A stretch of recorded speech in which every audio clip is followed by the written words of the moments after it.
Hello and welcome to the Irn-Cru podcast, the American football podcast made in Scotland by NFL lovers. For the 200th time, we are welcoming you to our podcast. This is the big 200 for us. We are absolutely delighted to be with you again this Friday evening as we're recording this, looking ahead to Wildcard weekend and having a wee wistful eye look back at the Black Monday and the firings that have happened in the NFL this week. To do so, I'm joined by a good friend, Mikey. Mikey, how are we, buddy? I'm okay this week. I'm a little bit Tender. happier. Aye, I'm tender. I'm normally a lot worse after a end of season for your team. But we didn't even make the playoffs this year, so I didn't feel we deserved it this year, so I was a little bit less heartbroken than some of the other people. So yeah, but good to be back on because it feels like I've missed out pretty much since before December. So yeah, good to be back. December certainly a busy month for all of the crew, and we're definitely delighted to be back on. Now we're into the business end of the season. You'll see a lot more of our fresh faces come the Super Bowl, which is just about a month away. So very much looking forward to that. Yes, as I said, this is our 200th episode. We have been going to 2021 with the crew. I want to say thank you to everybody that has contributed to the podcast over the years. It's been amazing experience for me personally to actually get on and to chat some American football with you guys. I've learned so much from all the contributors that we've had on. So yeah, and I'm looking forward to many more chats about it. We're not doing anything big for our 200th episode. I think we might do something like America. It's 250 years of the United States this year. So when we get to the big 250, then I think we'll do something special. Maybe have a wee party or something like that. But this is business end of the season. This is when we're all locked in for the big prize, the Super Bowl. So nothing fancy or exciting just now, but I will keep that under upper sleeves for the big 250. Mikey, as we said, it's been a busy week. We'll start. We'll have a quick look back at Black Monday, Tuesday, Wednesday, Thursday, as you were saying, because there's been quite a few firings in the NFL. You want to explain, just for some people that might not be aware of what Black Monday is? Yeah, I mean, notoriously for NFL, we have this, not to be confused with Black Friday and the sales and the amount of games we now get from the kind of that weekend at Amazon and everything. Notoriously, it's been the weekend where a lot of NFL teams learn their fate for the year. So they're either in or they're in the bin, as they say. And then ultimately what happens is the owners all decide to get itchy triggers, or you see some coaches getting that pat on the shoulder that says, we believe in you and next year will be our year. And like Mr. Todd Bowles at Tampa. So it tends to be this Monday after the Sunday where the guys that are on the sugary pegs, as us UK fans would know, get they get sent packing, and the locker rooms get cleared out, and then we deal with all the fallout of it. And this year, geez, there's been fallout. there's been, yeah. Well, there was a couple that we were kind of expecting. For example, Pete Carroll, legendary Seahawks head coach, and he took over at the Raiders. It's not went how they thought it would. A 3-14 season, he has been relieved of his duties there in Las Vegas. So I don't think it was going to go any other way. Max Crosby's kind of been frozen out. He's taken the huff with the team as well. So a lot of big changes there in Raider Nation. So we'll wait and see what happens there. Cleveland Browns, again, 5-12 record, not a good season. And Kevin Stefanski lost his job there. Surprised with that one? Surprising. I was going to say, I'm kind of surprised because Stefanski's been a 2-time coach of the year. The Browns are a funny one because I don't think many coaches would have got 5 wins with the quarterback situation that they've got. They were right on the heels of the Bengals at the very end of the season, and you have Zach Taylor, who probably should be getting more questions than he's got, but Stefanski's the one that gets out of the two teams. If you're a Browns fan, you probably are thinking, right, something fresh. But he wasn't the glaring issue for me in the Cleveland Browns. Their defense is still playing very well, as we all know. It just seems to me that they've went, right, well,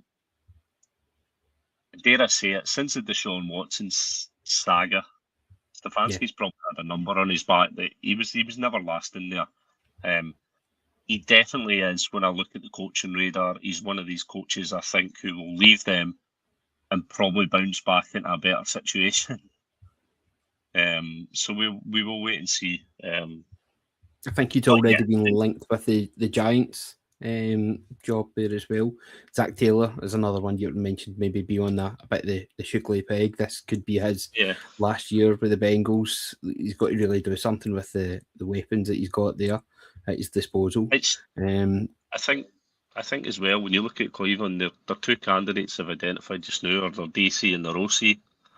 Mm-hmm. So and then there's talk of some other other coaches like Todd Monken from the Ravens was rumoured to be potentially there, and that might be a place. But I think the Cleveland Browns is a harder sell, especially as we're away to discuss with all the other teams that are now vying for coaches. So it will be an interesting one to see. But I've no doubt. I think Stefanski will go into another job elsewhere. Yeah, I think so. As you say, better situation, you'll probably get a chance to shine there. Atlanta Falcons parted ways with Raheem Morris. They've not been signs of growth really from the Falcons with the players like Drake London and the offense with Bijan Robinson as well. They've not been getting as much out of them as you would have really hoped for in that situation. So you can kind of understand why Morris has moved on. He seems like a really good guy, really quite an inspirational coach, but just maybe not able to get enough out of the team. Yeah, I think Morris, I mean, they won their last 3 games and obviously ended up being tied for the South, which was the shambles in that division. But they done the same last year, I'm pretty sure. At the end of the season, they had a wee rally. It's just they're not consistent enough, and they weren't consistent enough. So I can understand why the Falcons have. I actually thought at the start of the season the Falcons would be a wee bit of an underdog because I thought their defense looked pretty good, and they just the QB situation again. It's another one. 2 teams in, 2 unsettled QB teams situations, and the coaches have lost their jobs. So, yeah. Right, let's get to the big one then. Jonathan Gannon getting fired from the Cardinals. No, I'm only kidding. John Harbaugh. John Harbaugh leaving the Baltimore Ravens after 18 years. You said he's only the second coach that you remember the Ravens having. You followed the Ravens since what, 98 was it? You were mentioning off there? So I was. The Ravens have only had 3 head coaches, right? So with Brian Billick being before John Harbaugh, and obviously John Harbaugh coming in and having an 18-year spell is I think ultimately when Tomlin ends up getting the sack, it'll be the last of the long time coaches because I think the league's different now. The league is different now. It was probably the right time for Harbaugh or for the owner, Steve Biscotti, to make a change. Some people thought they would have made it a couple of years ago, but a couple of years ago we were a 13-4 and then a 12-5 team. So it was hard to justify sacking somebody or moving on. I'm sure your pal Chris made a good argument for it anyway. He was delighted. Shout out to Chris. Wears his heart on his sleeve. We had a running joke this week because between him and I are three football managers that we like all got sacked one day after the other. So yeah, it was one of them situations with Harbour that it just never worked this year, and all the queries and questions of things in the background. I mentioned to you as well off air that sometimes teams just get to that plateau of they just can't get over the hump. Yeah. And the running feeling with the Baltimore Ravens is they're not far away from being there. And if you can go back to Tyler Huntley fumbling and the Bengals beating us, knocking us out, you've then got the Zay Flowers in the championship game fumble. You've got the Mark Andrews 2-pointer drop last season, and then you've got this season. You've got Tyler Loop, the rookie kicker, who'd never had a pressure kick this season. But the whole thing with Justin Tucker, to him going, considering how many game-winning field goals Tucker had, it's one of them things where you can motivate and bring players on as good as you can. We just fell short. So yeah, there was a worry from a lot of our fans that if we sneaked into playoffs and we went, then Harbour would get a reprieve. But yeah, not to be. It's an exciting little coaching carousel that's happened though, because I think it was a shock to a lot of people, and I think I seen Tom Pelissaro say yesterday. The owners get itchy. The owners get itchy when this sort of thing happens.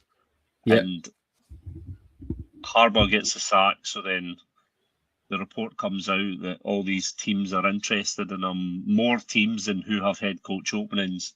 And then we see a Mike McDaniels get sacked, like following. So it's very interesting because with what we're going to discuss in terms of wildcards for this weekend, there's a couple of coaches now that are probably looking at it and going, well, I might be on the block here because if I get beat, then my owner might think, well, maybe it's the time to move on here and change things up. And in the case of OCs like Clint Kubiak, who's at the Seahawks, I'm worried that his head's going to get turned as we're getting to the exciting part of the season. I'm hoping that he's just resting this week, not looking into the rosters. He's not because he interviewed for the Ravens today. So, So as you getting your own back for Mike McDonald leaving. I did joke with you for that. I mean the candidates that are out there are an interesting. I mean, if anybody, Davis Webb is a candidate for a head coaching job out there. He's 30-year-old. Do you know what I mean? He was only drafted in 2017. He was meant to be the next replacement for Eli, and he's a head coach candidate for all these teams. Which is, you can just see the guys that are 60s. You know what I mean? The NFC playoffs. The oldest coach in the NFCs is Matt LaFleur at 46, I think he is. Yeah. So there's been a shift in us. Yeah. The other one that interests me was Aidan Durd at the Seahawks, the British. Yes. DC. Long time London coach, and then Cowboys, and interviewed for the Browns job. To be fair for Aidan, I think he probably deserves it. He's done a lot for NFL and coaching wise. He's worked. He's grafted for it. So that would be a good one. I wouldn't quite want him to be at the Browns, but he's some defense to inherit, would it? Right. Let's part the sackings. Right. We mentioned Mike McDonald there. Incredible. Offensive mind. No doubt he'll get a role somewhere in the league. Just quickly on Mike McDaniel, where do you think he'll end up? Off the top of my head, I think he'd be a mad fit for the Raiders. I think he would be there. It's one of these sort of things. I would love him to. I don't think he'll be a head coach. I think he might drop back and be an OC for a team or somebody. But But I mean, I can imagine him at the Ravens with Lamar Jackson and Derrick Henry and Zay Flowers and Keaton Mitchell. I think it would be quite an exciting thing. But I think that's me just maybe getting a bit high on the fumes. But I'm thinking the same if Kubiak goes. But the other one I'd heard, and I think it'd be quite frightening if he was to go there, would be the Lions, who don't really hit the heights with Johnson going to the Bears. So I think that would be a quite good one. But personally, I think we're going to see him. We saw him wearing the T-shirt. I wish it were colder. He's going to take over from Sean McDermott and head up to the frozen north of East New York to take over the Buffalo Bills. You think? I think obviously Joe Brady's been rumoured to go in for them, and if they, depending on what happens, I think if Joe Brady goes, that would appease some of the Bills fans. I think so. Yeah, it depends. As you we'll get to that when that happens. Get to that. Yeah. We'll get to that when that happens. Right, absolutely. Right, let's park the sackings, get into the actual games that matter. It's wildcard weekend, everyone. 6 games across 3 days. No red zone anymore. Scott Hansen, thank you so much for that. Another fantastic season. The guy is an absolute legend. I am so heartened to see that he's getting the chance at doing like college games, something similar to that.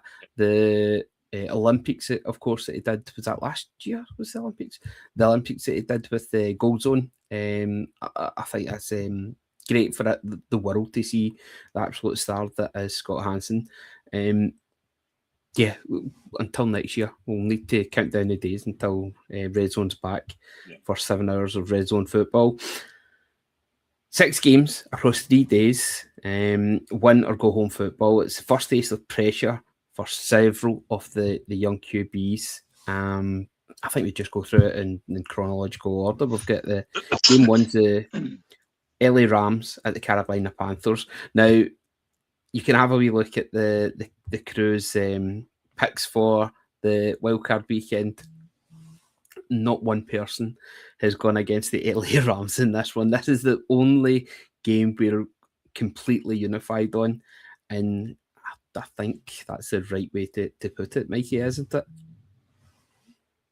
I think that is the case. I think the way that the Rams are a losing record. The Rams. The Panthers are a losing record team in the playoffs. And say what you want about playoffs and seedings and win your division next, etc.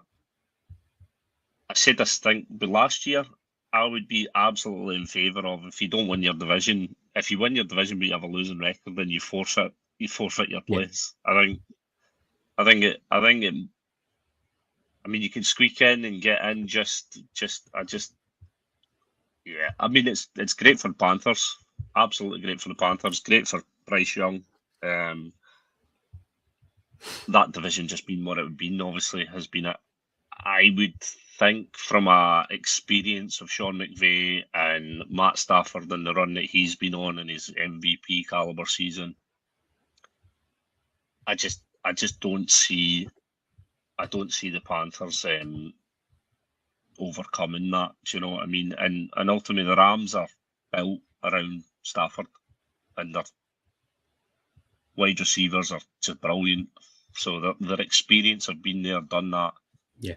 And obviously the Panthers are just, but you never know, because they are the home team. They've got a West Coast team coming over to them. Yeah. Weather's a bit, you never know, and it could, but heavy favourites for the Rams, like all the Crew guys have said. We've all tipped them, so the fact that every one of us have tipped them, though, Keith, that probably means that it's going to be wrong. So I'll be the first one to fall. They've lost their last 2 games the season. That's when they were needing the win to clinch the division. They weren't even able to do it against the Cardinals, who were pretty much in free fall by that point. And then the high-flying Jacksonville Jaguars finished off the season with a 26-10 win against the Panthers. There's not really much for them to hope for there. There are signs that there's hope for the future. You've got Ted McMillan, T-Mac, as they want to be called there, of course. Bryce Young starting to come onto a game, and they're starting to protect him that wee bit more, and that's what's making it a little raise of light there for the Panthers. I wonder how well they'll do in the draft this year, if they can just keep reinforcing that team and maybe get one or two more weapons for Bryce Young to toss to.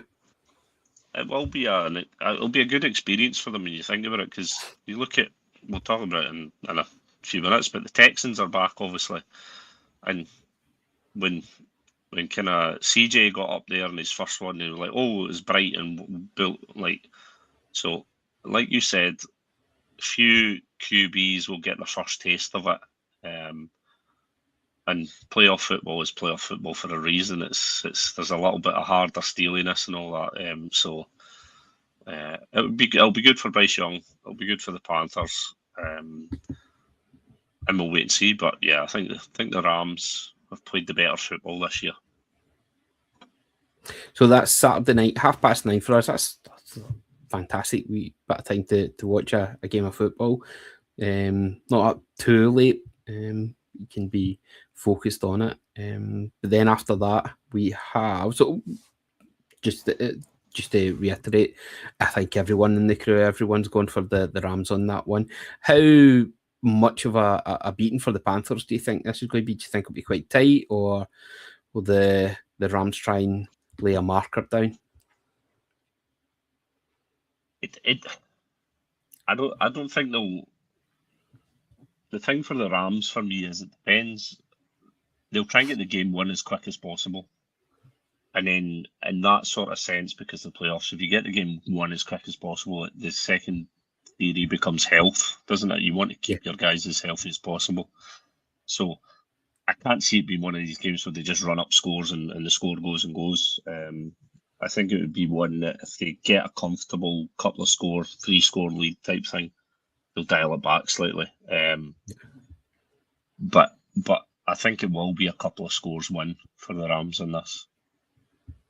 Yeah, no, I agree with that. I think it's all about just trying to conserve themselves for the next round, especially if they're thinking that it's going to be maybe not a walkover, but not as tough a game as it could have been.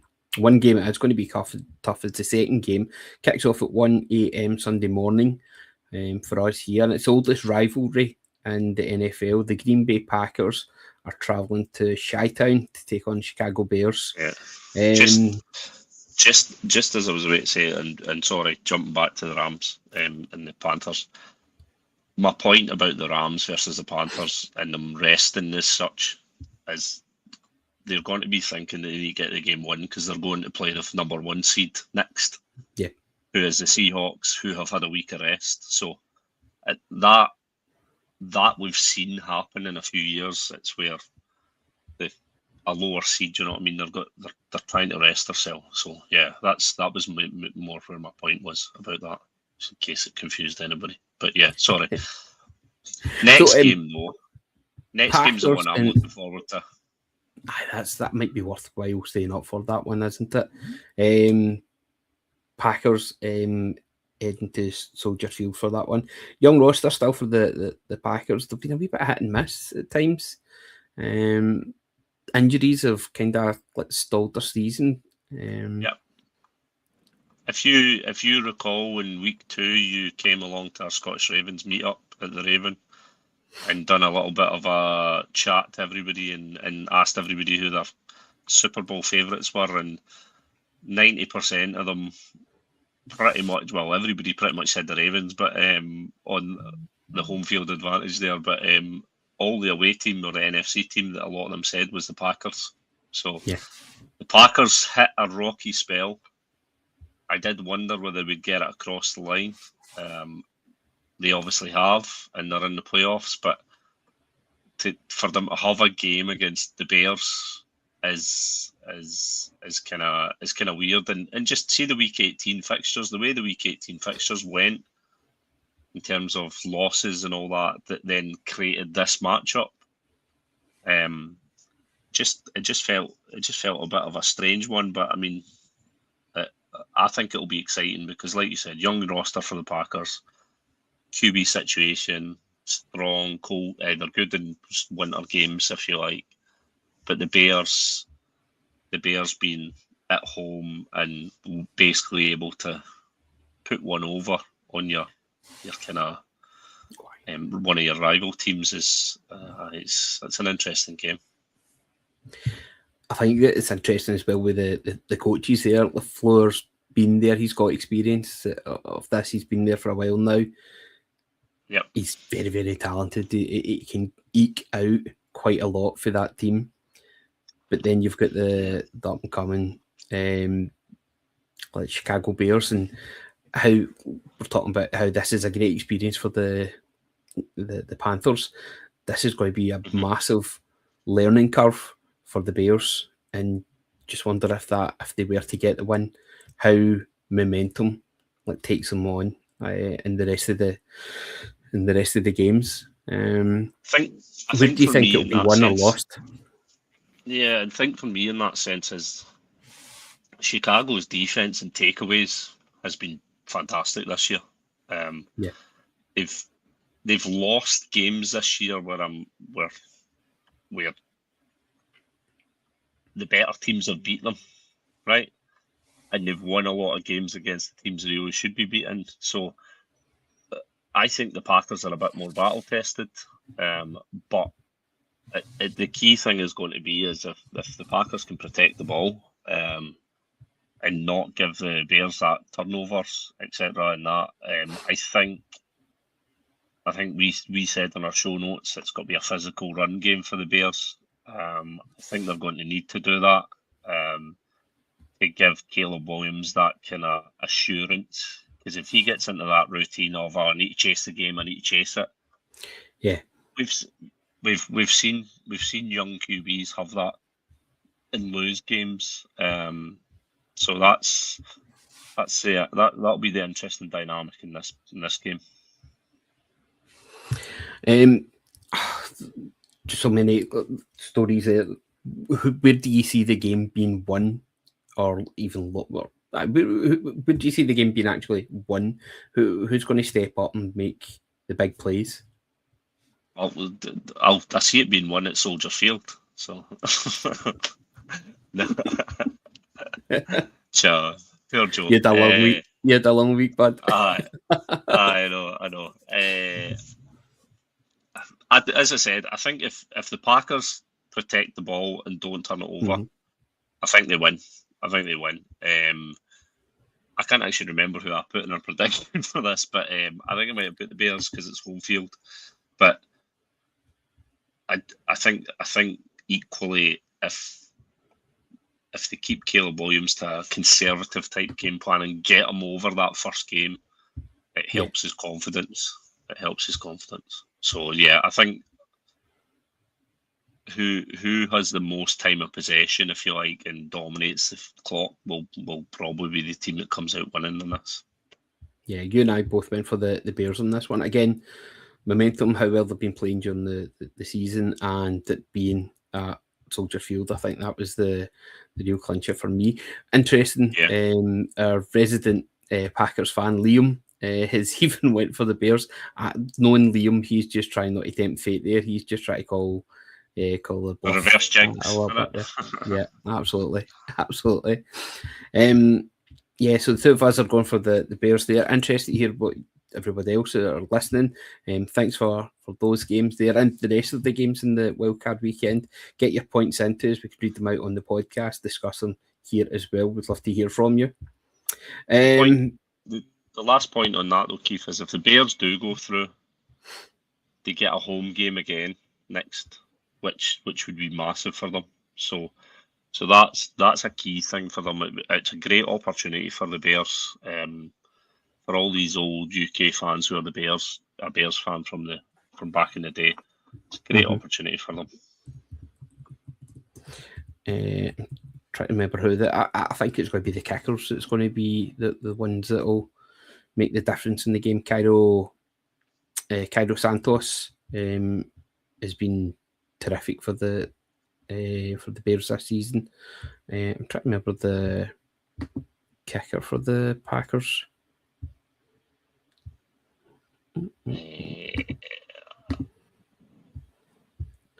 Sorry, I've got it. Yeah, no, I've got it here. Brandon McManus, so it is. Brandon McManus, formerly of the Denver Broncos, is that right? Yeah. So experience there from him as well.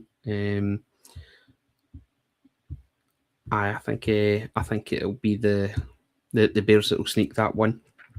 Okay, game 3 is going to be the first of the Sunday games.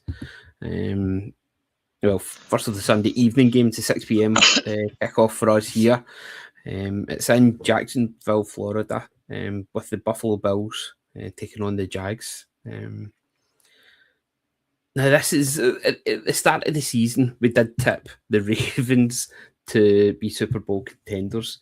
I also felt that the Buffalo Bills were going to be in that race as well. I thought they were going to be one of the toughest teams for people to beat. I actually thought we'd be getting more for their offense. But when you've got Josh Allen leading that team, and he's shown it time and time again this season, just how he is Superman. He can just put that team in his back and he can carry and he can force a win through for the team. However, Sean McDermott's 0-5 Sean McDermott is 0-5 in away games, so in the playoffs. And going to Jacksonville, when you look at the Buffalo Bills' strength, it is James Cook and rushing. Yes. And Jacksonville have not allowed a rusher over 100 yards this season. Wow. The Jacksonville is so underrated that their defense has been it's been playing at a really, really good rate. I think they were 4-1 or 5-1 at the time, and their one loss was Travis Hunter, great coverage against the Bengals, and it was the ref flagged it. It was a BS call. Do you know what I mean? And then they got a lost game out of it. So the Jags for me are one of these teams that are just Liam Combs got them cooking, and Trevor Lawrence is playing that sort of game where he's game managing more than being the crazy Trevor Lawrence. He's getting protection. He's doing what he needs to do. They've got a running game there in the Jags that is good. But also, as I mentioned about the running defense, their pass block win rate is 9th in the league. So there is an opportunity, right, that they might struggle a wee bit against the Bills. Mm-hmm. But I think the Bills might find it harder, and if the Jags defense gets hungry, like we've seen in a couple of games, I think Buffalo might struggle. And some of the fans that have been crying out for a bit of a sea change with some of the coaches there might get their wish next Monday.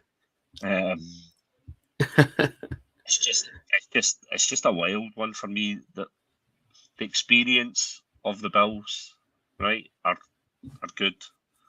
But I think that, like we said in our notes, they're turnover prone. Yes. And when you're turnover prone against an opportunistic defense, that's a thing. That's a thing that I think the Jags will be interested in. Josh Allen is no stranger to throwing some picks or turning over or fumbling, etc. Especially when he feels he's chasing the game and he has to make the difference to that. That's kind of when they get in his head. When he forces it, that's when the mistakes come.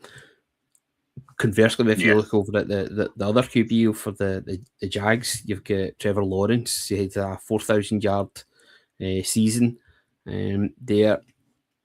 I think the emergence of Parker Washington is one of the main receivers there, rookie with the Jags. He's been a great target for them, but he's had a couple of other options there. Jacoby Myers joined them as well.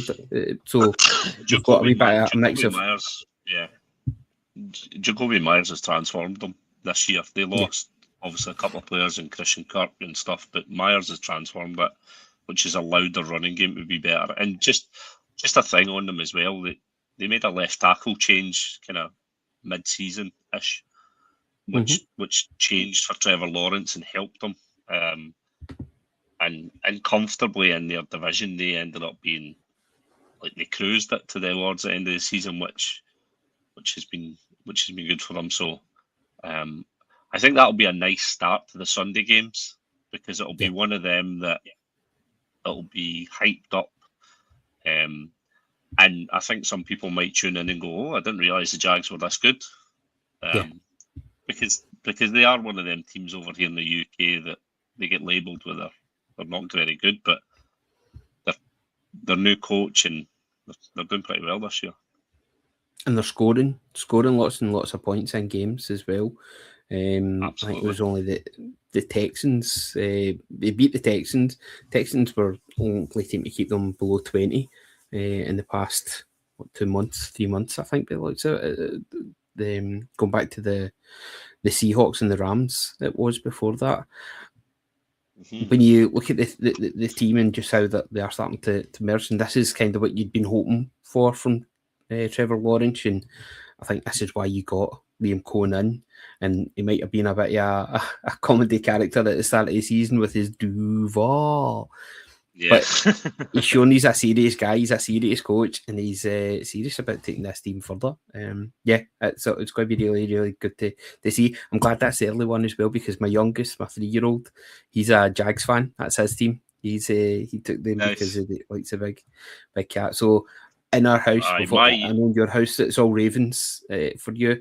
We've all got a team each. So I'm actually drinking out of a 49ers cup just because Junior's left it in here and I can't find my Seahawks one. I think there's a bit of backwash going into that whenever I'm taking a few drink. My wife, she's an Eagles fan, and the wee one's a Jags fan. That's kind of nice though, because it's a nice lucky bag of teams that you can all root for somebody. Absolutely.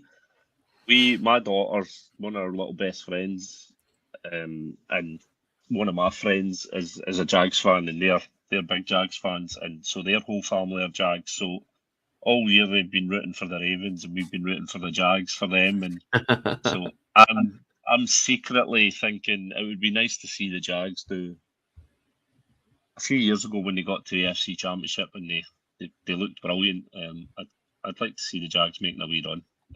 Just so Graham and Christine and Callie and that, then Brody, so they can all celebrate in their wee house. So that'd be good. That's nice. I'm noticing a few more Jags hats and Tammys this week. Whenever I'm driving a bit, I have this thing. Whenever I go somewhere, I'm obsessed. If I see somebody wearing a hat or a Tammy, I'm looking to see if there's a team there, just so I can dish out one of the Irn-Cru cards that we've got. I'm seeing quite a few Jags ones. Yeah, I was at Airfield with the kids last week, and the guy that said was a Patriots, and with his Tammy, I had my Ravens hat on, and I was like, "Oh, Patriots!" But I forgot my Irn-Cru cards. So did that's it. You're falling to the bottom of the league, then. You're not getting the contributor of the month. For this one, I think the two of us have actually taken the Jags for this one. So we've agreed quite a lot. I realise, Mikey, they've been better getting the studs on. He seems to be a wee bit different in his opinions for the games. Grant as well. Have a wee look on X on the Irn-Cru Instagram as well. You'll see the pics that we've made for the games. I'll post them up on this just now as well. But I mentioned that we've got a bit of a mixed bag in this household. The little man's a Jags fan. My oldest a 49er. And my wife's an Eagles fan. It's just osmosis. It kind of just seeps in with her. She's not actively following this, but if she was to pick a team, it would have been the Eagles. And it just so happens that the 49ers are taking on the Eagles this Sunday. That's your 9:30 kickoff time. So they'll just see maybe a wee half hour off the game. It's the only game. It's the only game that you and I have differed on this weekend as well. With Eagles and 49ers. I see that. So, he was absolutely distraught last Saturday evening, Sunday morning, when the two of us stayed up till 4 o'clock in the morning to watch the Seahawks demolish the 49ers. And he was absolutely gutted. It's lovely to see that he's got the bug that we've all got. But it really affected him. I think that's put him off for the rest of this week. I'll tell you the late night games and heartbreaking losses. I had 7 of them this year. 7, including the last 3 weekends of the season were. And during the game last week, they announced that the games were the times for the next games. And then it said Monday night at 1 a.m. and no doubt, like, honestly, we were winning at the time, and there was quite a few people that went, I don't know if I can do this a Monday night now or late night. So fair play to the wee man, because that is an effort to stay up. And when your team loses, that you replay everything in your mind. Like, see when you go to bed after a win, you're like, hey, and you fall asleep a bit easier. When your team loses, and if you lose in a heartbreaking fashion, it's even worse because you stay and replay everything in your head. But I mean, if you've been well beaten and soundly beaten, you will still be a bit. But fair play to him. Good effort. You've still had your cheery disposition the full season. Well, you've thankfully had Aberdeen to fall back on and keep you going. You never seen any of my chats at the weekend there. I actually muted every single one of them because I was sick. So 3.5 blood. Oh, listen, you'll over it quickly. So for this game, 49ers travelling to Lincoln Memorial, is it? For the Philadelphia Eagles game. 49ers were a wee bit banged up. Safe to say they've done well. Robert Sala's. Well, I say that they've done well. Their defense has actually been one of the worst in the league, especially in the past month or so. But that's mainly due to the injuries that they've had. Of course, they've got a strong rushing game. Christian McCaffrey is just unreal. But injuries seem to be what's holding them back. Purdy's came in. He got a thumb injury at the end of the game last week. It looked like his nail almost came off. I don't think that's going to be enough that's going to maybe put him off this week. I remember in the Super Bowl he had a bit of an injury and just tried to play through. But no, I could see Purdy. It was a weird game last week. I couldn't see enough from them. I couldn't see any real threat from them. Everything that you expected them to do, the running game, even their explosive game, Kittle being back in the side, wasn't there. Do you know the weird thing is, see what you've actually just said? That's why I've picked the 49ers, right? I looked at last week and thought last week's game was a bit of a punch in the mouth to them, as if to say, play like that, you're going home. And who better to then go up against to test your mettle is an Eagles team at home who have elite defense. They traded for Jalen Phillips, and after Jalen Phillips came, they've been even better.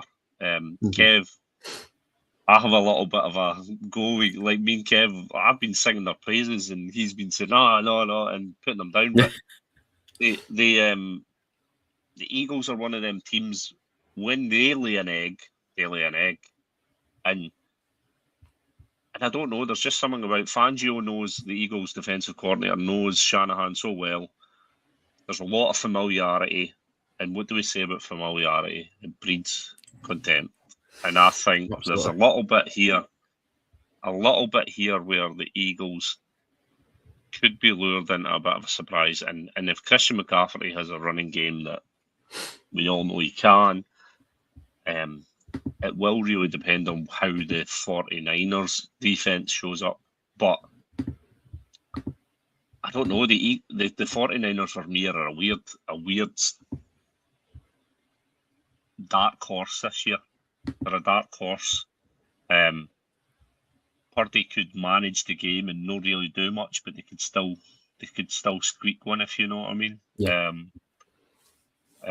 But I think from a running back point of view, Saquon against McCaffrey. That's McCaffrey. Sorry, is it's going to be an interesting matchup. That's absolutely. Kittle, Trent Williams, and Ricky Pearsall are all questionable for the 49ers. For the Eagles, safety Marcus Epps, tight end Calcaterra, and Goddard are both questionable for them as well. Their left tackle, Jordan Maliata, if I've pronounced that wrong, Kev will shoot me, but he's been struggling for a while, but it's playoffs, in it. They normally put on an extra pair of pants.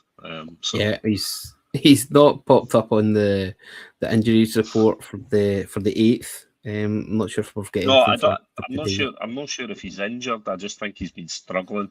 He's been struggling with play. He's been getting beat quite a bit. So I think the Niners, Bryce Huff, and that they'll see that as listen. There's a good chance to get some edge pressure. A target, Saquon still got over the 1,000 running yards for the season. Hurts 3,224 yards, passing yards for the season for him as well. Again, it feels like a kind of subdued season for the Eagles, yet they're still here. If they could just get, because they've got so many talented players on the roster there, they just get a wee bit of momentum going at the right time, they could be, again, current Super Bowl champions. It's hard saying that they're going to be like dark horses in this, but nobody's really talking about them too much. We're missing the point as well that the Eagles won 11 games and lost 6, right? The 49ers in their division, with how hard it was, won 12 and only lost 5. So 49ers have actually got a better record. Like I said, the games that the Eagles lost and shouldn't have lost this year are what worries me for the Eagles, and that's why I've tipped the 49ers, because I'm like, I don't know, there's just something there. If the Eagles come out and scalp them, then Kev, you me a pint. So let's see. Going back to the game against Washington, the last one of the season, they didn't have any Hurts, of course. It was Tanner McKee was the quarterback there, but they lost 24-17 in that one. Chargers beat them. The Bears beat them. Cowboys beat them in a wee wobble in November, going into the start of December as well. Even the Giants beat them at the start of the season. So I like to say there's games that they should be winning. It just doesn't seem like it's ever a happy place where everybody's pulling in the same direction, but it seems that's just the Philadelphia way, isn't it? You won't be mad at Sunday. They kind of remind me of the Chiefs last year, though, where everybody was kind of just being like, but they just kept going because they've got that muscle memory. They know what they're doing with the Eagles, and being at home. If they were playing another team and they were playing away from home, I'd be like, right, okay, but the home field gives them the equaliser because it is Philadelphia is just wild, isn't it?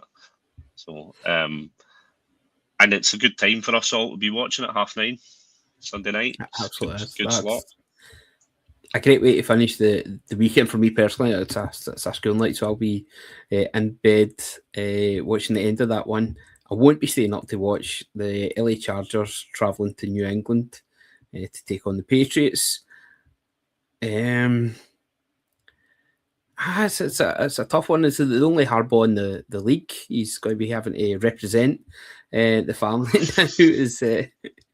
It's Jim. Who's got it better than us? Yeah. It's we keep pointing up. We've got Danny and Scud as our resident Patriots fans in the crew. We keep talking to them about how this seems ahead of schedule. This seems far too early for them. I could probably say the same for the Seahawks as well, but they're building on that momentum. They're keeping it going. Vrabel's doing a terrific job, but he also seems to be doing a really good job of keeping everybody grounded, not getting too far ahead of themselves. I don't see him building these games up too much, so that the players don't feel loose, don't feel free, that they aren't able to play in the game. And then their quarterback, they seem to have unearthed another incredible talent, which is delightful to see. You've had 18 years of Harbaugh as coach. I'm sure he'd have won more than one Super Bowl if it wasn't for those pesky Patriots just up the road. I mean, yeah, potentially. We had a lot of running battles and with Belichick and co. But I mean, what I would say for the Patriots is Drake May has the opportunity to do what Jaden Daniels failed to do last year, and second-year quarterback, go and join a Tom Brady, a Kurt Warner, a Russell Wilson, and a Roethlisberger, who have all won Super Bowls in their second year. Mm-hmm. Burrow failed, Purdy failed, Jaden Daniels failed when they all done it in their second years and had the run. But so there's not been that many. Drake May arguably is, and in some people's eyes, could be the MVP this year. Yeah. He's been good for the Patriots. The Patriots quarterback and wide receivers has been one of the kind of things where I think it's surprised quite a lot of people. Loads of people, even if you're a Patriots fan and you said that this was going to happen, I think you're lying to yourself, because it, like you said, it's ahead of schedule. Vrabel knows how to create winning teams, and I'm not just bitter because we should have beaten them the other week, but they do have weaknesses. They do have weaknesses, but you get that with a young team in terms of a rookie type QB last year and this year. But there'll be enough players in that Patriots locker room or building that kind of will be able to guide them. I think the Chargers going to them. The Chargers have got good secondary in that, but their consistency, like we've said, is in previous pods.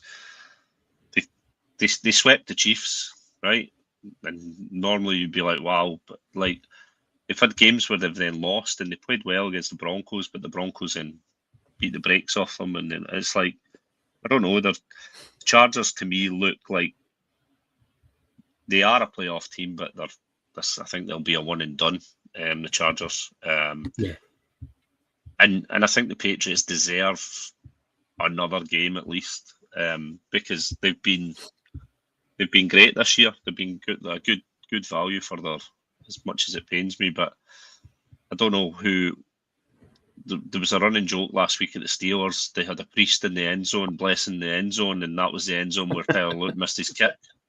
I want to know what priest has been up at New England and has been allowing them to have a. I mean, it just feels like last week that they had their last dynasty. So we'll see how. It's a bit sickening, isn't it? Somebody else's turn. They cannot be getting away with this for much longer. For the Chargers, I'm a big fan of Justin Herbert, but it's good to see that he's also got help with the running game with the Marion Hampton coming back. He's expected to play tweak the injury. Like you say, you just play through that at this time of year. Lad McConkey's done great for them. Ronde Gadsden, did well at the start of the season, kind of fell away a wee bit, but still a big target for them as well. So they've got weapons there. I think the Hampton things are right, is a really good, because the Patriots have struggled a wee bit against the run. So if Murray or Hampton can get 20, 25 rushing attempts and get some joy in it and gets over 100 yards, that'll give them the ball. It'll put the duress on the Patriots defence. The Carlton Davis, their defender, their cornerback, gets flagged a lot. And when you've got gunslinger Herbert with going like there could be a matchup there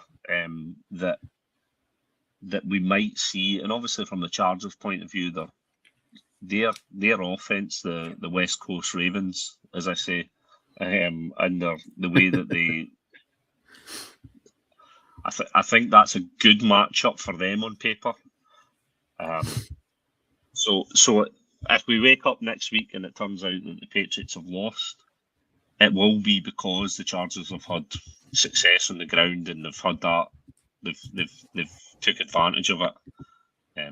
If they don't, then I would imagine the Patriots will get that because they have got weapons for Drake May, and the kid's doing it on his legs and running, and he's looking good. Yeah. Okay. For this one, I think the two of us went for the Patriots on this one as well. Yep.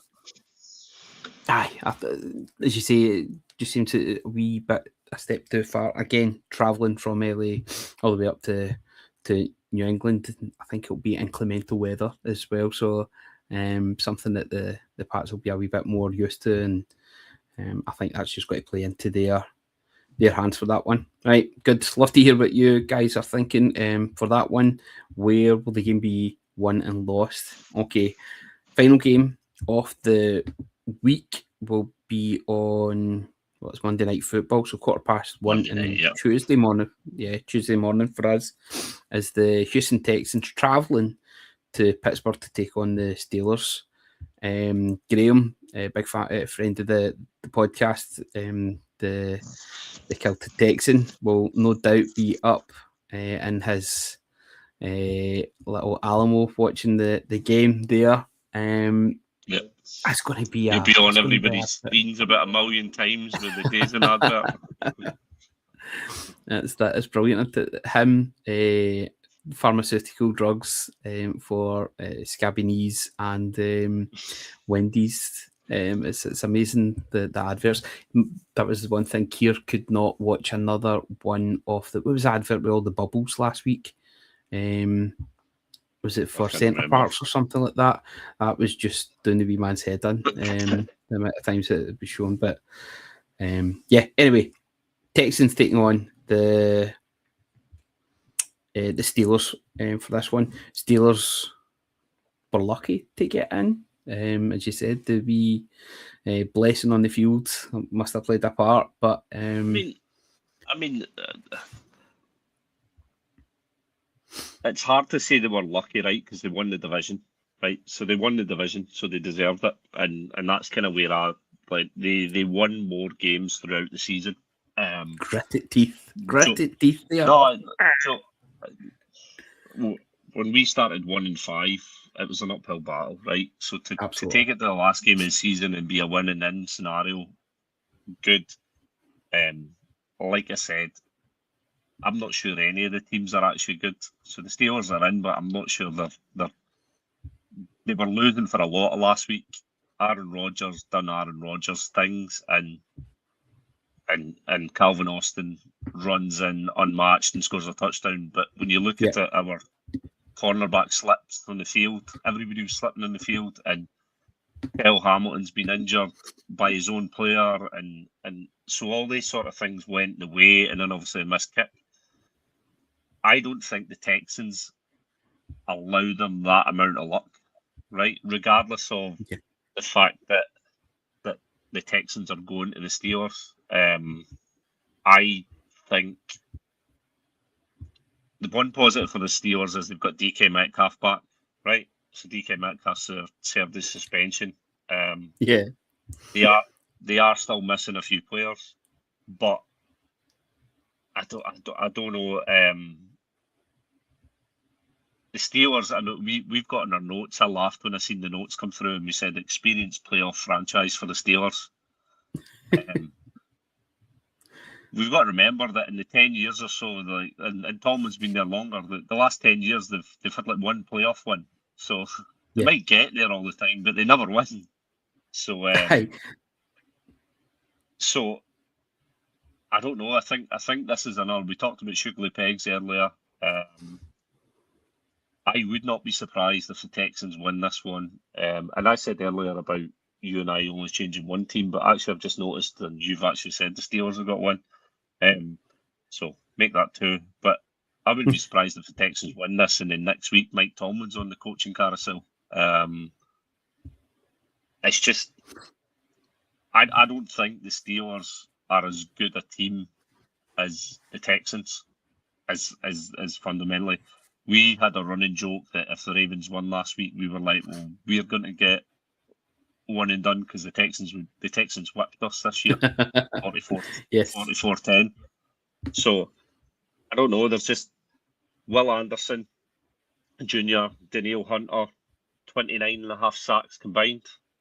Yeah, I don't think the Pittsburgh Steelers O-line handles that. One of the issues last week for the Ravens was we just never got enough pressure on Aaron Rodgers. When we did get pressure on him, which was 3 times or so, he struggled. I can see that being the trenches thing this week, where the Steelers struggle, and D'Amico Ryans might end up dialing up one on the Steelers, but you never know. Mr. Rodgers might turn it back again, but I don't know. I can't see. You pointed out that this is one of the other games that you and I differ. I've put down the Steelers for this one, and you went for the Texans. And I think I was going for more feels. I was thinking just how they sneaked it in last week with the miss of the field goal. I felt that Tomlin's due a big win in the postseason. There is not much to convince me that the Texans are going to do anything other than run over the top of them. But I'm going for this is the one where I'm thinking, something daft's going to happen. You know how the script writers are for the NFL. This is a game where I see Rodgers getting another playoff win, and CJ Stroud, D'Amico Ryans being. I think what I'm trying to do more than anything is just clear a path for the Seahawks to get to the Super Bowl. And if we can get rid of the best defense, in the league, who have been incredible, and something that I totally forgot whenever I was making my picks, the Texans have won 9 in a row. They had a slow start, they had a couple of defeats, but since then, 9 wins in the trot. They started off, they were 3-2. They sparked when they beat us. They sparked because they kept the foot down and and handsomely beat us. The key thing as well, and one of the things that Steelers got joy last week against the Ravens was their outside rushes from Warren and I can't remember their running back's name. But that outside zone and that Will Anderson and the Texans defense will shut that down and that edge. So was it Mark or Nick Chubb? No, I can't remember who the other Steelers back is. Ogunbowale. And you had British Brooks. That's the running backs anyway. Aye. But I think from the point of view of it will force. Aaron Rodgers was quick to get the pass out, and he's going to need to be next week. He's the fastest in the league at doing it just now, but he's going to need to be this weekend or on Monday night, because I do think the Texans defense will take advantage of it. I mean, CJ Stroud just needs to. I mean, we're equally saying that about Rodgers and the Texans defense. CJ Stroud needs to play well, because let's be honest, the Steelers have got a really, really good defense, right? Yes. So I'm not. Yeah. The Steelers defense is backed up by TJ Watt and Cam Hayward and Highsmith, and they are really good. So it'll be a physical game, I would think. But yeah, the worry for me would be, as I said at the very start, about getting over a hump. There is a bit of a hump there. Mike Tomlin seems to have been every other year. It's like they can't seem to get past that first playoff game. So yep.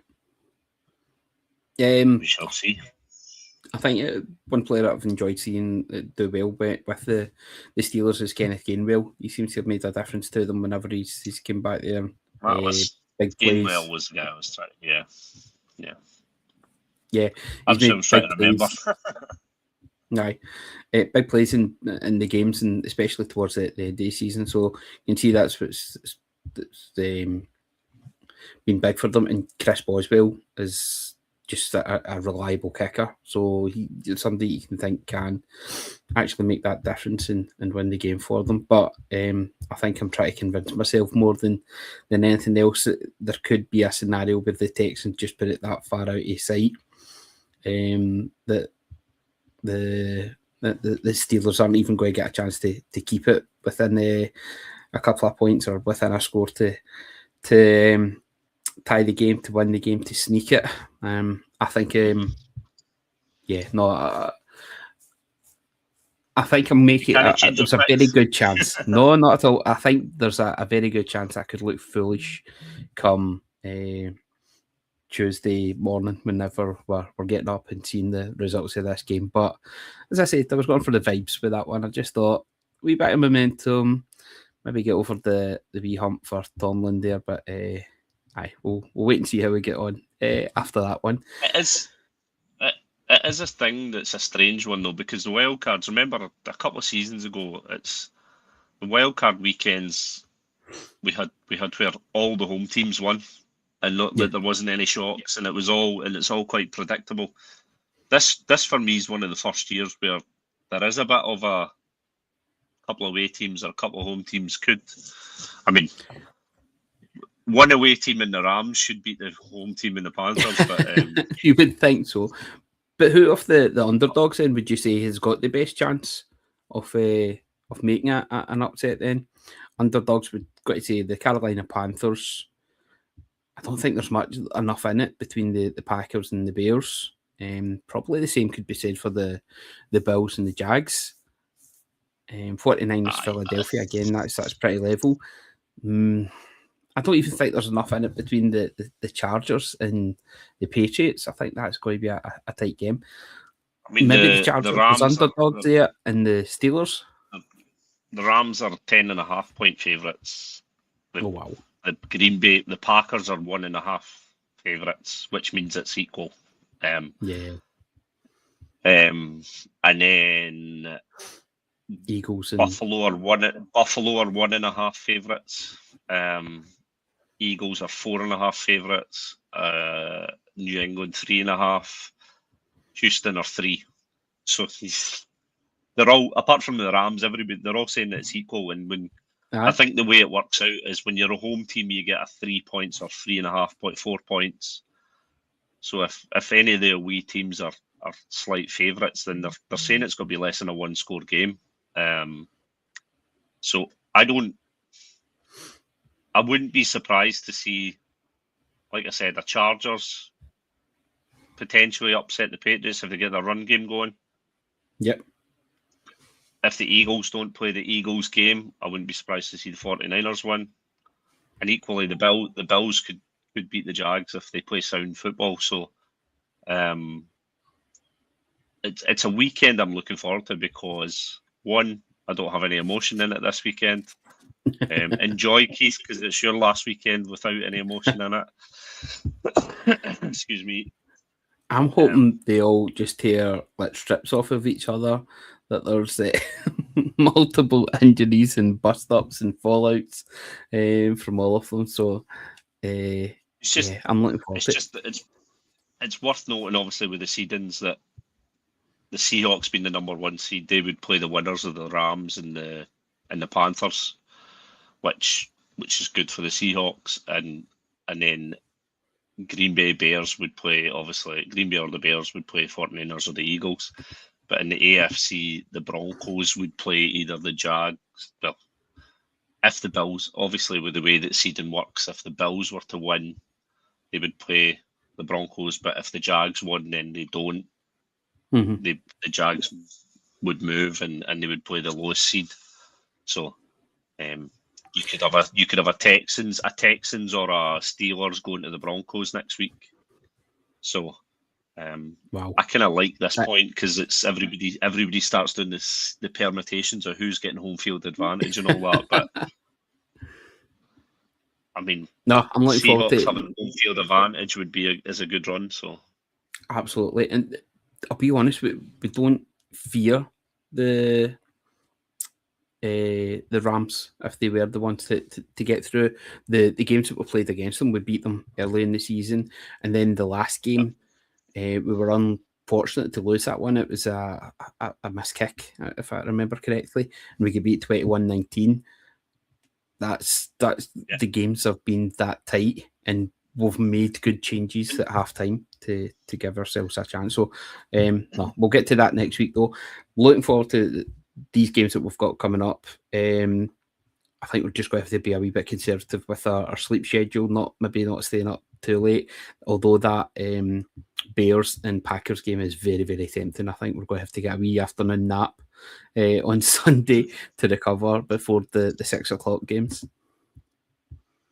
Yeah, I'm looking forward to this weekend and watching them and seeing what they are and seeing how people out and scream at their TVs. So.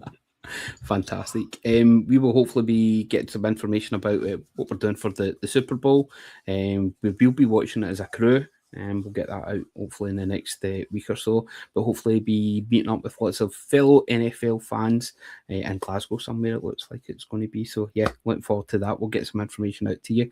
Mikey, 200 episodes of the crew done. It's been an absolute pleasure talking some ball with you, buddy. Yep, I appreciate getting the call. It's been good. It's my first full season with the crew as well. So yeah, I've enjoyed it. It's who'd have thought that Scottish people can chat ball and actually sound like they know what they're talking about at times. Just a little bit at times. So yeah, it's the magic of editing, isn't it? That's AI coming at its own.